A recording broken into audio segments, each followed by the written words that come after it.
Hello again, welcome to RP-0 America. I'm just kind of workshopping what's the best way to record this. So I'm just going to kind of do a test speak through launch. So I've got to a relative inclination near the moon, and I've got my generic script ready and good to go, and I'll describe my craft on the way up and see if that's a good way to spend the time or not.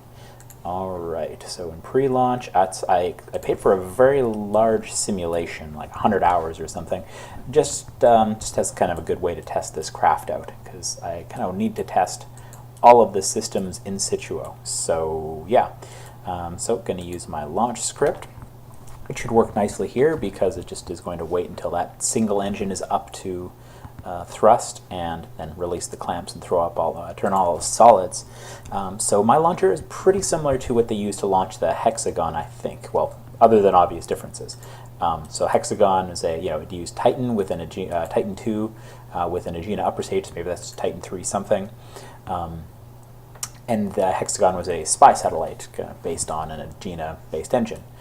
Very heavy, and so they used the Titan to launch it instead of the Atlas. Or sorry, the Titan 2. Every time I accidentally say Titan, I mean Titan 2. So I just got into the plane of the moon, and I find my script it does a remarkably decent job of just kind of heading down 90 degrees with no struggles at all. So the big difference between this and a normal Titan 2 is that I threw I've unlocked solids now, so I've just thrown a bunch of caster 1s onto it, which is useful for my purposes here. Very non-historical. I don't think they ever strapped any caster solid rockets to a Titan 2. So now I was incorrect when I previously spoke about what technology I would need in order to place this into orbit.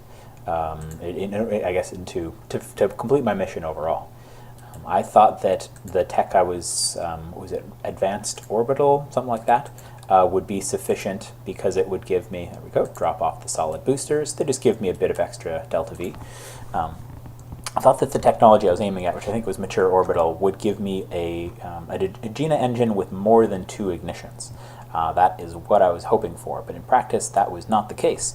It gave me a number of interesting technologies that might have helped, but including, I think, the Titan 2 in hindsight, so definitely useful because I can build up a Titan 2 much larger than I can build up an Atlas with the current tanks and stuff I have. But ultimately I'm still without a multi-light Agena, so let me explain what I want to do with my Agena lights. So number 1, I would like to use an Agena light to place the craft in orbits. This stage burns out, second stage burns out, still a bit short of orbit if you go with a full Agena, and so you want one Agena light to get into low Earth orbit. Next, I would want to use an ignition of the Agena in order to perform TLI, so about 3,150 meters per second to throw me towards the moon. 2 Agena lights used. The third I'd like to use is whatever juice I had left in the Agena to be used as the stage to slow down towards the moon. Really, even just 1 kilometer a second, or 2 would be, or 1 would be quite good. 2 would be amazing because kind of once I complete the TLI, I really only need like 2.5, 3 kilometers per second of total delta V, and I can kind of engineer beyond the Agena if I need to, because obviously I have a stage and could have more stages above that.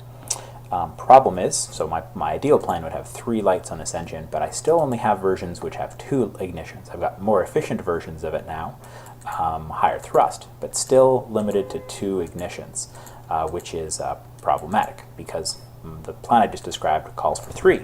And so that's why I built that monster with the casters to help me get off the ground. And this is not a full Agena. It's not even an Agena-D tank. I don't know the detailed differences, don't really care for this design.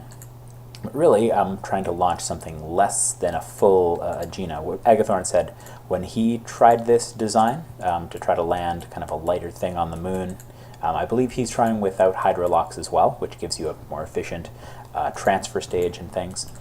I won't get into that now because I don't plan to use that design to get to the moon.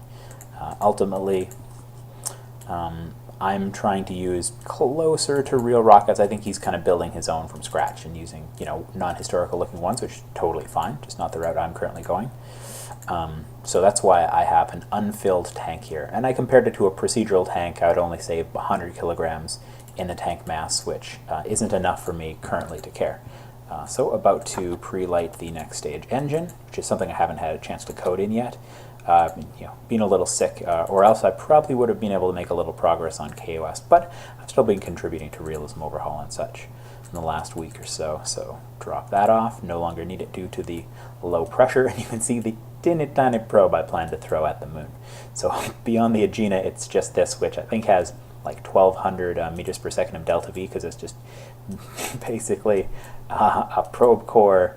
I think I might have a sliver of additional battery in there, and a hydrazine tank, and a bunch of thrusters under that cover, which gives me all kinds of trouble. That might end up showing up later. There are some other engines, because I want this total craft to have about a thrust to weight ratio of about 2 on the moon, so like 2/6 of real Earth's G, which should be sufficient for me for landing, particularly since I don't have to worry about ignitions from those.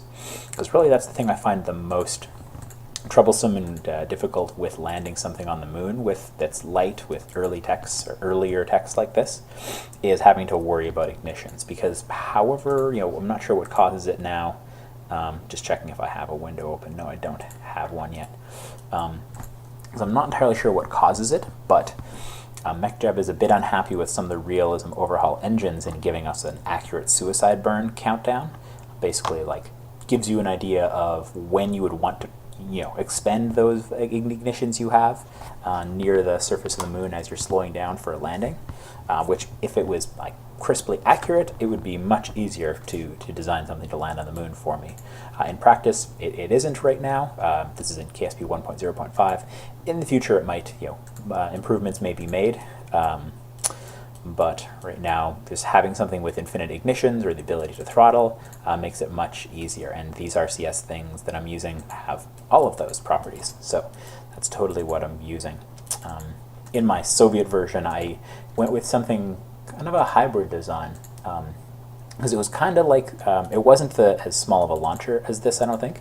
It was a big, hefty Soviet R7 type launcher. And near the moon, I used a solid engine rather than, say, whatever juice I had remaining in the Agena to slow me down. And that requires kind of an awkward upper stage design, because you still need to leave yourself something like this, like an avionics package. So you have avionics control, so you can kind of point your craft before you light the solid, and also awkward because you have to spin it up. But all kinds of crazy ways you can design it. I think that's why, again, landing on other planets is one of the most fun and challenging things in RSS, and particularly RP-0, where you have these further challenges of limited ignitions and engines and such. But the way I designed this should be able to place this puppy into orbit. And if it does, I think I actually covered pretty much everything I wanted to talk about during this video anyway, so I might end up using it. Who knows? This will place this into orbit, and then my Agena should be sufficient to throw me at the moon. Even though I lost my targeting because of all my mouse gesticulation, I think I'm still pretty close to being within the moon. And can I even nudge? Whoa, okay. I'll not try it. It's currently parking me. So it's not going to be a perfect relative inclination to the moon, but I mean, that's what RCS is for. And have I locked this tank? I didn't lock this tank. In practice, I definitely, because every bit of delta V in this final stage is precious. And I have a bit of hydrazine and such, as it'll show up there. Have kind of a custom propulsive secondary propulsive system for my Agena anyway. So this program is more efficient than me at parking this thing into orbit, just because it has such an awkward staging. Like, it's got crazy thrust off the ground with those boosters. This script, despite the fact it is certainly not perfect, as you can see by all the kind of wobbly it does, it pretty much placed that in orbit exactly the same as it did in my last attempt. So my last test. So just jettison that since it's dry and useless. And so that was just an empty, just an empty adapter. I think I just used a tank because it was lighter rather than a structural adapter. Because adding more fuel to that stage actually exceeded the burn time on that engine. So didn't make it very useful. Whoa, no, turn off the script. Goodbye. Okay. Go close that KOS script. yeah, just with the complexity of a lot of the missions that I get to at this point, recording videos is tricky, so I might end up using this just because so far it's been good. You know, because I run it of memory, have to run it during tests. This craft has been not the most cooperative, but I'm very nearly in orbit. So let me. Okay, this engine is still off, right? Yeah. So if I thrust forward, so I should, as long as I can get this above 150, I'm happy. Really, that will be sufficient. For me to consider this being placed in orbit. I have this habit of always trying to lock open these windows now because I've done plenty of 1.1 testing and play, but you cannot do that in 1.0.5. Yeah, once I get this placed in orbit, like this has this engine has not been used yet. See, it still has 2 ignitions, which is awesome. So once I am in orbit, I think I will cut the video off and bid you adieu for this video, and then immediately begin creating the second one, in which we went from the surface. I described the vehicle up to a parking orbit. That's kind of pseudo-friendly with the moon there.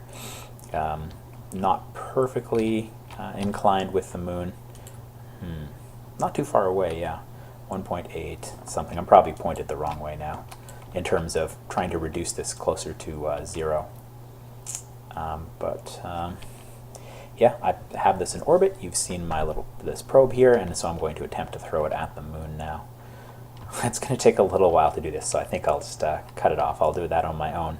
But thanks for watching. In the next video, we will be lighting this engine for the first time, throwing it at the moon, which should give us almost 2,000 delta V left over for a final maneuver when we're near the moon. Thanks for watching. Goodbye.